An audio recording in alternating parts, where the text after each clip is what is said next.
Hola queridos amigos, bienvenidos. El día de hoy hablaremos de la primera semana de desarrollo, de la ovulación a la implantación. Bien, empecemos hablando del ciclo ovárico. En la pubertad, la mujer empieza a pasar por ciclos mensuales regulares. Estos ciclos sexuales están bajo el control del hipotálamo. La hormona libera gonadotropina, GnRH, producida por él. Hipotálamo, actúa sobre las células del lóbulo anterior, adenohipófisis, de la hipófisis, las cuales a su vez segregan gonadotropinas. Estas hormonas, junto con la hormona estimuladora de los folículos, FSH, y la hormona luteinizante, LH, estimulan y controlan los cambios cíclicos en el ovario. Al inicio de cada ciclo ovárico, entre 15 y 20 folículos de la fase primaria, preantral, son estimulados para que crezcan bajo el influjo de la hormona FSH. Esta no es necesario para promover el desarrollo de los folículos primordiales en la fase de los folículos primarios. Pero sin ella estos últimos mueren y se vuelven atrésicos. Por tanto, la hormona FSH rescata de 15 a 20 de esas células en la reserva de folículos primarios que se forman constantemente. En condiciones normales, solo uno de los folículos alcanza plena madurez y solo un ovocito se libera. El resto degenera y se vuelve atrésico. En el siguiente ciclo se recluta otro grupo de folículos primarios y de nuevo solo un folículo llega a la madurez. En consecuencia, la mayoría de los folículos degeneran sin haber alcanzado su plena madurez. Cuando un folículo se vuelve atrésico, el ovocito y las células foliculares circundantes degeneran y son reemplazadas por tejido conectivo, lo que da origen a un cuerpo atrésico. La hormona FSH también estimula la maduración de las células foliculares granulosas que rodean al ovocito. A su vez, la proliferación de estas células está medida por el factor 9 de diferenciación del crecimiento, miembro de la familia del factor de transformación del crecimiento, TGF. Juntas, la teca interna y las células granulosas producen estrógenos. Las células de la teca interna producen androstenediona y testosterona. Las células granulosas convierten ambas en estrona y estradiol 17 beta. A raíz de esta producción de estrógenos, el endometrio uterino entra en la fase folicular o proliferativa. El muco cervical se adelgaza para que pase el espermatozoide. El lóbulo anterior de la hipófisis recibe estimulación para que segregue la hormona luteinizante. A mitad de ciclo ocurre una descarga de la hormona luteinizante que elevará las concentraciones del factor promotor de la maduración, lo que hace que los ovocitos completen la meiosis 1 y empiecen la meiosis 2. Estimula la producción de progesterona por las células foliculares del estroma. Luteinización provocará la rotura folicular y la ovulación. Continuemos con la ovulación. En los días inmediatamente anteriores a la ovulación y con el influjo de las hormonas estimuladoras de los folículos, FSH, luteinizante, LH, los folículos vesiculares crecen rápido y alcanzan un diámetro de 25 milímetros para volverse un folículo vesicular maduro, de Graaf. Junto con el desarrollo final de este folículo, se registra un aumento abrupto de la hormona luteinizante que hace que el ovocito primario complete la meiosis y que el folículo entre en la fase preovulatoria del folículo vesicular maduro. También comienza la meiosis 2, solo que el ovocito se detiene en la metafase, unas 3 horas antes de la ovulación. Mientras tanto, en la superficie del ovario, comienza a crecer un bulto, y aparece en el ápice una mancha vascular, el estigma. Con la alta concentración de hormona luteinizante aumenta la actividad de la colagenasa que culmina en la digestión de las fibras de colágeno que rodean al folículo. Los niveles de prostaglandina también se elevan en respuesta a la descarga de LH, lo que provoca contracciones musculares en la pared del ovario.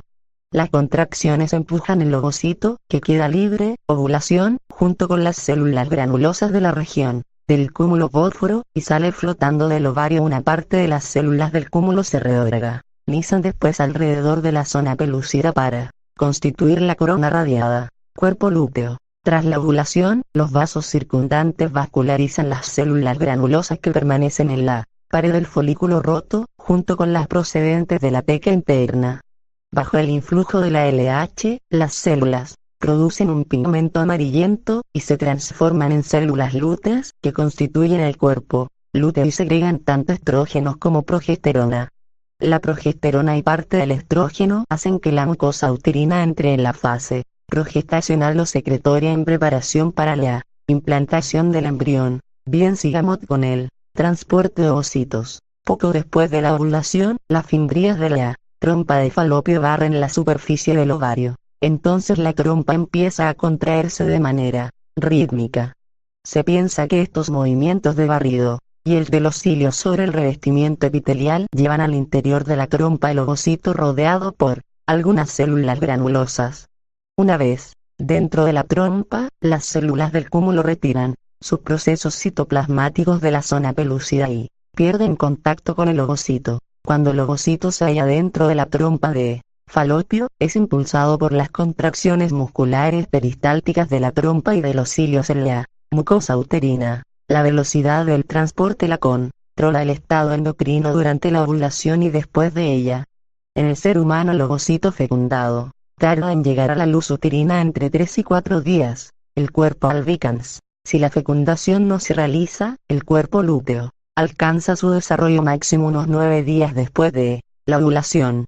Se reconoce con facilidad como una proyección amarillenta sobre la superficie del ovario. Más tarde se degenera a causa de las células lúteas denominado luteólisis. Al mismo tiempo disminuye la producción de progesterona, lo que provocará el sangrado menstrual. Si se fecunda el ovocito, la degeneración del cuerpo lúteo es impedida por la hormona gonadotropina coriónica humana HGC, hormona que es secretada por el sincitiotrofoblasto del embrión en desarrollo. El cuerpo lúteo seguirá creciendo y se denominará cuerpo lúteo del embarazo. Al final del tercer mes esta estructura puede constituir entre 1/3 y 1/2 del tamaño total del ovario. Las células lúteas amarillentos siguen secretando progesterona hasta el final del cuarto mes, después degeneran con lentitud conforme la secreción de progesterona por el componente trofolástico de la placenta va siendo adecuado para mantener el embarazo.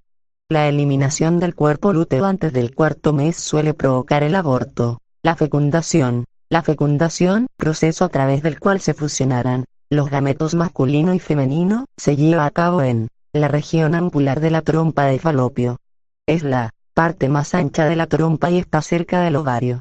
Los espermatozoides pueden permanecer viables por varios días en el aparato reproductor de la mujer. Apenas 1% de los espermatozoides depositados en la vagina entra en el cuello uterino, donde pueden sobrevivir muchas horas. El movimiento de los espermatozoides del cuello a la trompa de falopio se efectúa principalmente mediante las contracciones musculares del útero y de la trompa, muy poco mediante su propulsión. El viaje desde el cuello uterino hasta el oviducto puede realizarse en 30 minutos o durar hasta 6 días. Los espermatozoides al llegar al istmo pierden motilidad y terminan su migración. Durante la ovulación los espermatozoides recobran su motilidad, quizá por la acción de quimioatrayentes producidos por las células del cúmulo que rodean al óvulo y nadan hacia la ampolla donde suele ocurrir la fecundación. Los espermatozoides no pueden fecundar el ovocito inmediatamente después de llegar al aparato genital femenino, donde experimentan un proceso de capacitación y 2, de reacción acromosómica. Las capacitaciones son un periodo de acondicionamiento del tracto reproductor de la mujer que en el ser humano dura cerca de 7 horas. Por ello cortar el tiempo en la ampolla no ofrece ventaja alguna, porque todavía no se efectúa la capacitación y los espermatozoides no pueden fecundar el huevo. Gran parte del acondicionamiento durante la capacitación se lleva a cabo en la trompa de falopio. En ella se dan interacciones epiteliales entre los espermatozoides y la superficie mucosa de la trompa. Durante este lapso una capa de glucoproteínas y de proteínas plasmáticas seminales se elimina de la membrana plasmática que recubre la región acrosómica de los espermatozoides. Únicamente los espermatozoides capacitados pueden cruzar las células de la corona y experimentar la reacción acrosómica. La reacción acrosómica, que tiene lugar tras la unión con la zona pelúcida, está inducida por las proteínas de zona.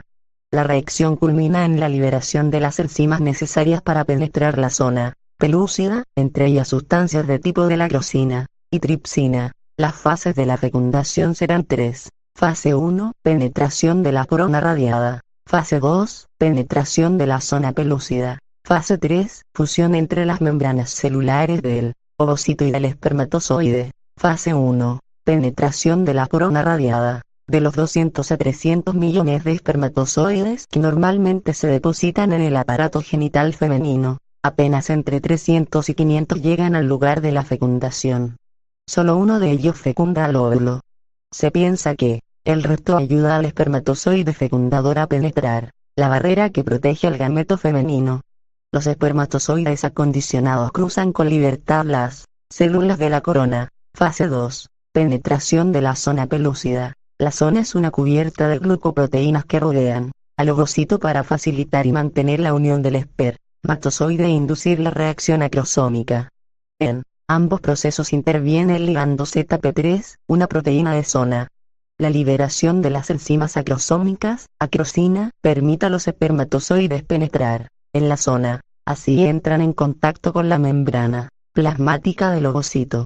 La permeabilidad de la zona pelúcida cambia cuando la cabeza del espermatozoide hace contacto con la superficie del ovocito. Con el contacto se liberan enzimas lisosómicas en los gránulos corticales que revisten la membrana plasmática del ovocito.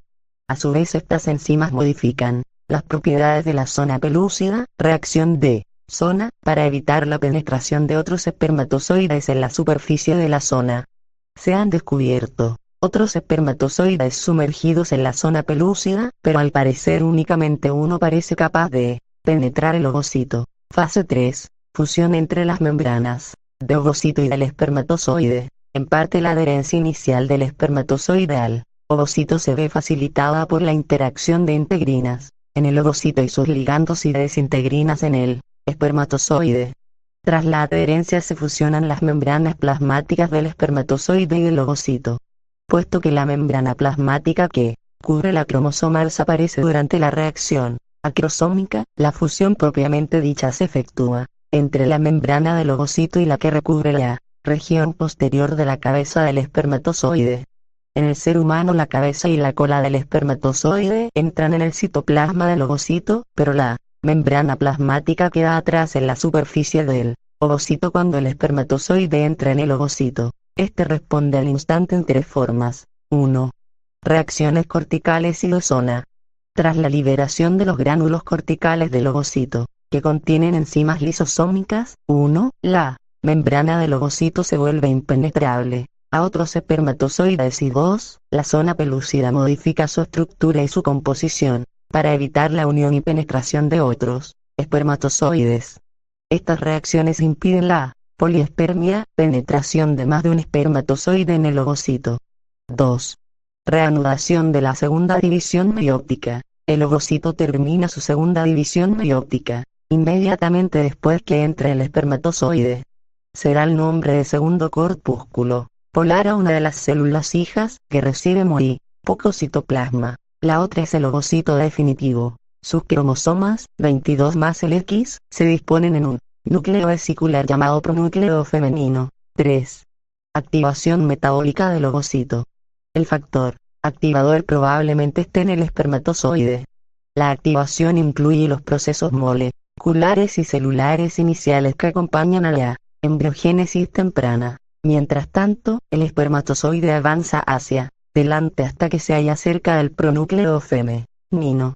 Su núcleo se dilata y da origen al pronúcleo masculino. La cola se separa y degenera. Desde el punto de vista morfológico, los pronúcleos masculino y femenino son indistinguibles. Con el tiempo entran en contacto estrecho y pierden sus envoltorios nucleares. Durante el crecimiento de los dos pronúcleos, ambos haploides, cada uno debe replicar su ADN, de lo contrario, cada célula del cigoto bicelular tendrá solo la mitad de la cantidad normal de ADN. Inmediatamente después de sintetizar el ADN, los cromosomas se organizan en el uso preparándose para una división mitótica normal. Los 23 cromosomas maternos y los 23 paternos, dobles, se dividen en forma longitudinal en el centrómero. Las cromátidas hermanas se dirigen a polos opuestos proporcionando a cada célula del cigoto un número diploide normal de cromosomas y de ADN al irse desplazando las cromáticas hermanas hacia los polos. opuestos, un surco profundo aparece sobre la superficie de la célula, dividiendo de manera gradual el citoplasma en dos partes. Los resultados principales de la fecundación son: primero, el restablecimiento del número diploide de cromosomas, la mitad proveniente del padre y la otra mitad proveniente de la madre. Por tanto, el cigoto contiene una combinación de cromosomas más distinta a la de los progenitores. Segundo, la determinación del sexo del nuevo individuo. Un espermatozoide portador del cromosoma X produce un embrión femenino, XX, y un espermatozoide portador del cromosoma Y, un embrión masculino, XY. Por tanto, el sexo cromosómico del individuo se decide en la fecundación. Tercero, el inicio de la segmentación. El ovocito suele degenerar 24 horas después de la ovulación cuando no se fecunda. La segmentación, una vez que el cigoto alcanza la fase bicelular, pasa por una serie de divisiones mitóticas que aumentan el número de células. Estas se vuelven más pequeñas con cada segmentación y se conocen con el nombre de blastómeros. Antes de la fase 8, células forman un grupo laxo, pero después de la tercera segmentación maximizan su contacto entre sí, formando una bola compacta de células mantenidas juntas por uniones herméticas. Este proceso de compactación separa las células internas de las células externas, las cuales se comunican ampliamente por uniones gap. Alrededor de 3 días después de la fecundación, las células del embrión compactado vuelven a dividir y para producir una mórula, morita, de 16 células. Las células internas de esta estructura constituyen la masa celular interna y las células circundantes, la masa celular externa.